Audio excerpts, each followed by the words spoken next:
राम राम राम राम राम राम राम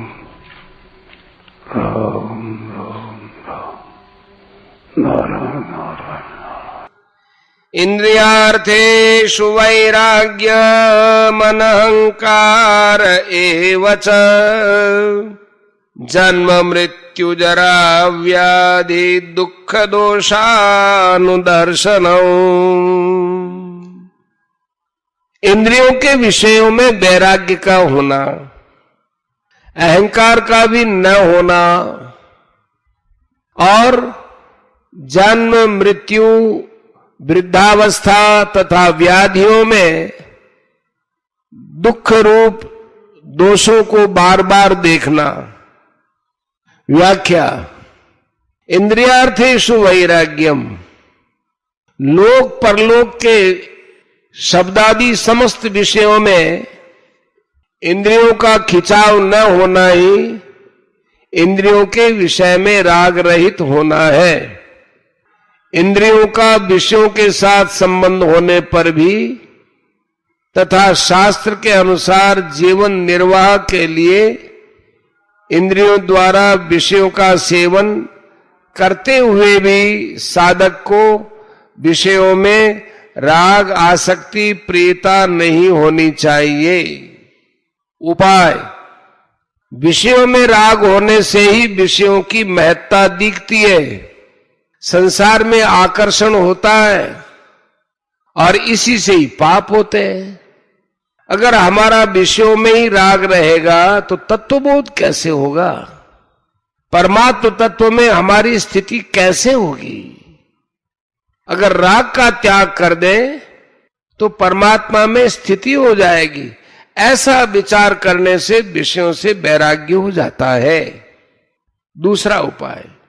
बड़े बड़े धनी शूरवीर राजा महाराजा हुए और उन्होंने बहुत से भोगों को भोगा, पर अंत में उनका क्या रहा? कुछ नहीं रहा। उनके शरीर कमजोर हो गए और अंत में सब मृत्यु के ग्रास बन गए। इस प्रकार विचार करने से भी वैराग्य हो जाता है। तीसरा उपाय। जिन्होंने भोग नहीं भोगे, जिनके पास भोग सामग्री नहीं है, जो संसार से विरक्त है, उनकी अपेक्षा जिन्होंने बहुत भोग भोगे और भोग रहे हैं, उनमें क्या विलक्षणता, क्या विशेषता आई? कुछ नहीं आई। प्रत्युत भोग भोगने वाले तो शोक चिंता में डूबे हुए हैं। ऐसे ऐसे विचार करने से भी वैराग्य होता है। अनहंकार एवच, प्रत्येक व्यक्ति के अनुभव में मैं हूं इस प्रकार की एक वृत्ति होती है।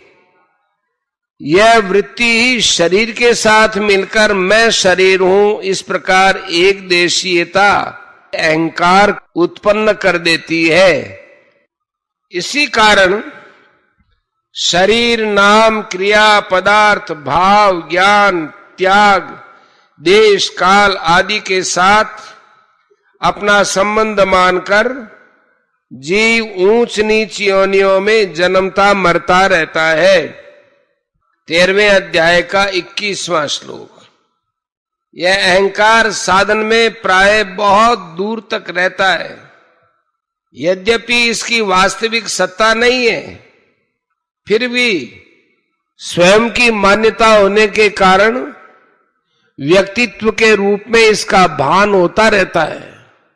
भगवान द्वारा ज्ञान के साधनों में इस पद का प्रयोग किए जाने का तात्पर्य शरीर में माने हुए अहंकार का सर्वथा अभाव करने में है, क्योंकि जड़ चेतन का यथार्थ बोध होने पर इसका सर्वथा अभाव हो जाता है।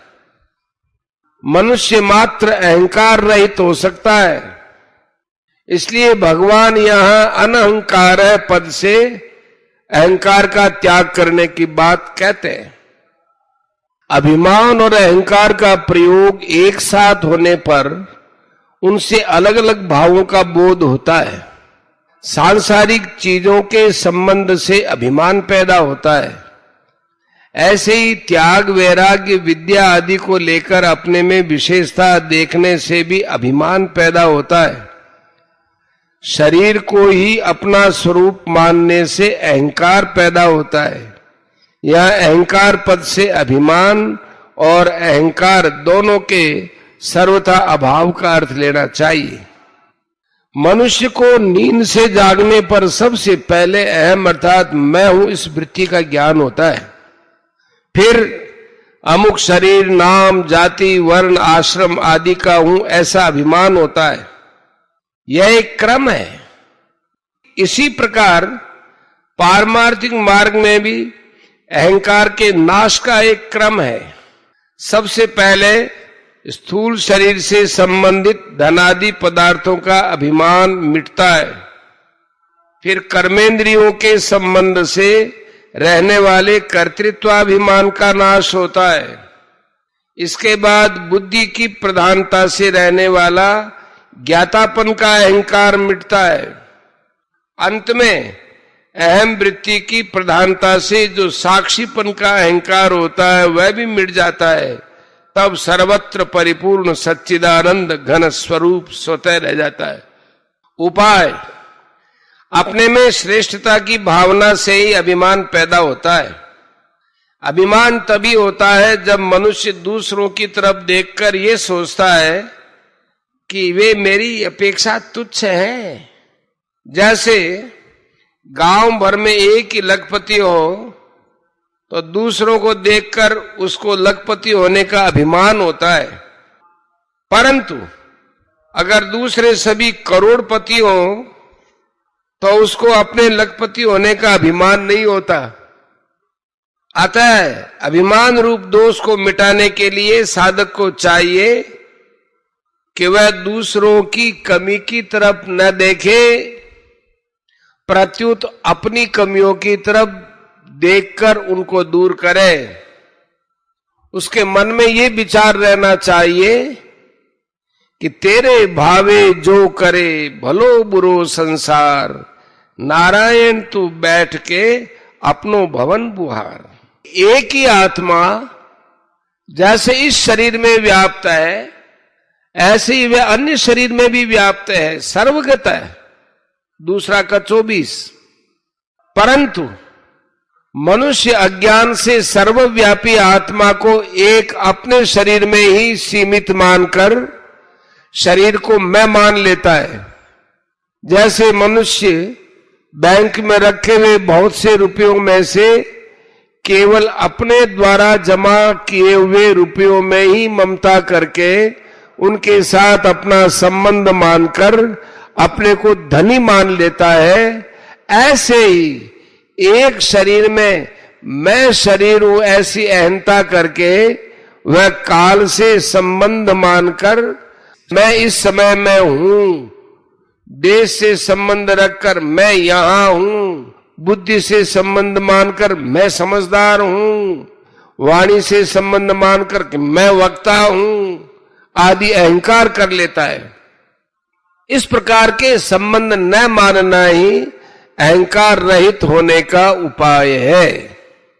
तीसरा उपाय, शास्त्रों में परमात्मा का सच्चिदानंद घन रूप से वर्णन आया है। सत माने सत्ता, चित माने ज्ञान और आनंद माने अविनाशी सुख। ये तीनों परमात्मा के भिन्न भिन्न स्वरूप नहीं है, प्रत्युत एक ही परमात्म तत्व के तीन नाम हैं। अतः साधक इन तीनों में से किसी एक विशेषण से भी परमात्मा का लक्ष्य करके निर्विकल्प हो सकता है। निर्विकल्प होने से उसको परमात्म तत्व में अपनी स्वतः सिद्ध स्थिति का अनुभव हो जाता है और अहंकार का सर्वथा नाश हो जाता है। इसको इस प्रकार समझना चाहिए। पहला, कै सत, परमात्म तत्व सदा से ही था, सदा से है, सदा ही रहेगा। वह कभी बनता बिगड़ता नहीं, कम ज्यादा भी होता नहीं, सदा ज्यों का त्यों रहता है। ऐसा बुद्धि के द्वारा विचार करके निर्विकल्प होकर स्थिर हो जाने से साधक का बुद्धि से संबंध विच्छेद हो जाता है और उस सत्तत्व में अपनी वास्तविक स्थिति का अनुभव हो जाता है। ऐसा अनुभव होने पर फिर अहंकार नहीं रहता। खै चित्त, जैसे प्रत्येक व्यक्ति के शरीर आदि अहम के अंतर्गत दृश्य है, ऐसे ही अहम भी मैं, तू और यह और वह के रूप में एक ज्ञान के अंतर्गत दृश्य है। उस ज्ञान में निर्विकल्प होकर स्थित हो जाने से परमात्म तत्व में स्वतः सिद्ध स्थिति का अनुभव हो जाता है, फिर अहंकार नहीं रहता।